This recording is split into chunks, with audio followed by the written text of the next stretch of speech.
हे बघा एवढी वजन रांगोळी, पेपर आणि मी दमली आली सासूपड्यावरनं ट्रेनला एवढी 6 किलो रांगोळी घेऊन. तुम्हाला वाटतं मस्त पटकन रांगोळी काढून होते यांची, मी एवढा यार. आता मला जायचं आहे. अरे पेपर पडला, पटापट जात पण नाही, एवढं वजन झालंय मला.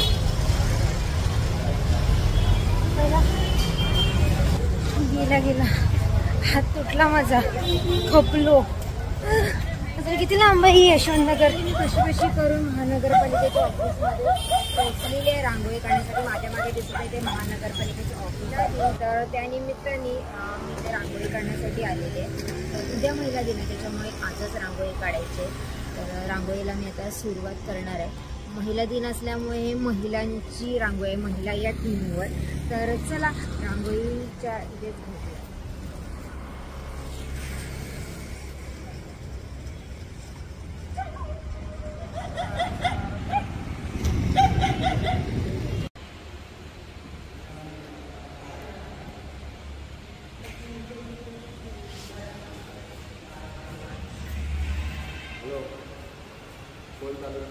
मला समजतच नाही नक्की कोणत्या लिपने जायचं आणि कोणत्या लिपने काय करायचंय.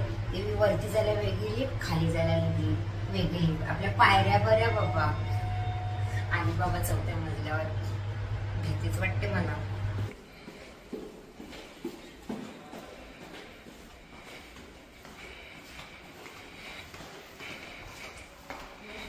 पेंटिंग लावल्यात महानगरपालिकेच्या ऑफिसमध्ये. वसईमध्ये जी फेमस अशी तीर्थस्थळं आहेत किंवा चर्च आहे. वसईमध्ये पोर्तुगीजांचं राज्य असल्यामुळे तिकडचं वसई वेस्ट हे पश्चिमेला असलेलं रमेली चर्च हे पोर्तुगीजांनी बांधलेलं चर्च आहे.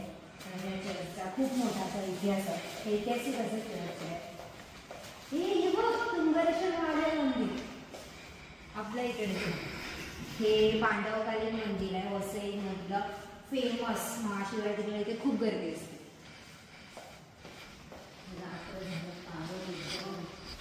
हे बुद्ध विहार आहे ना, हे बुद्ध विहार आहे इकडचं नालासोपाऱ्यामधलं, अशोका काळामधलं. तर हे एवढं ऐतिहासिक आणि जुनं बुद्ध विहार आहे. पण त्याची हालत बघा कशी आहे, चित्रामध्ये पण तसंच दाखवलं.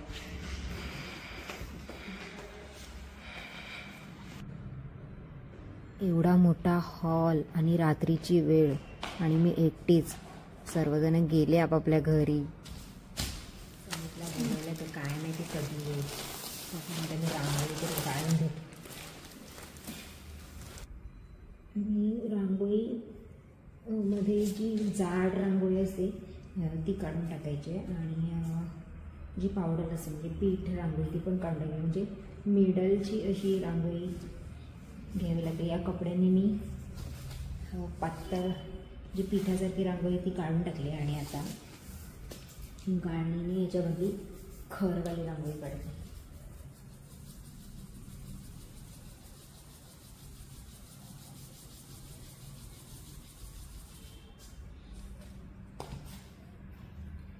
ही खर रांगोळी.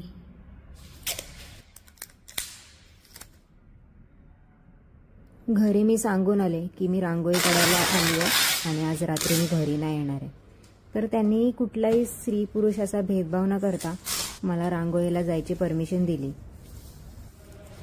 केवढं मोठं ऑफिस आहे हे. चल दाखव दे खाली कुठे रांगोळी आहे. इथे काढायची, इथे खाली.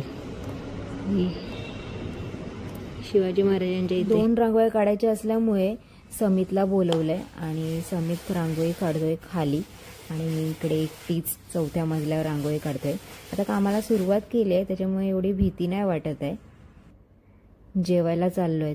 जेवायला जात असताना हा सुंदर असा जुन्या काळातलं घर दिसलं.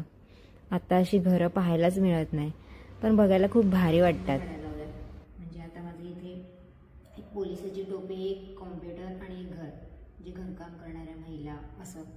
आणि आता इथे एक डॉक्टर महिला. सो सिम्बॉलिकमध्ये महिला जे जे काम करतात ते दाखवायला लावले. इथल्या कर्मचाऱ्यांनी माझं खूप कौतुक केलं की तू न घाबरता एवढी सुंदर मस्त रांगोळी काढते. तर त्याच्यामुळे आजच खऱ्या अर्थाने माझा महिला दिन साजरा झाला असं मला वाटते. रांगोळी करता करता सकाळ झालेली आहे आणि आज आहे 8 मार्च महिला दिन. माझ्या डोळ्यासमोर अनेक कर्तृत्ववान महिला येत आहेत. स्वराज्याचा राजा घडविला जिजाऊंनी शिवरायांच्या रूपात. स्वातंत्र्यासाठी इंग्रजांशी लढल्या राणी लक्ष्मीबाई रणांगणात. स्त्री शिक्षणाची मुहूर्तमेढ रोवली सावित्रीबाईंनी निद्रिस्त समाजात. अशा या स्त्री शक्तीला माझं वंदन. बाई ही शिवबाची तलवार, बाई ही दुर्गेचा अवतार.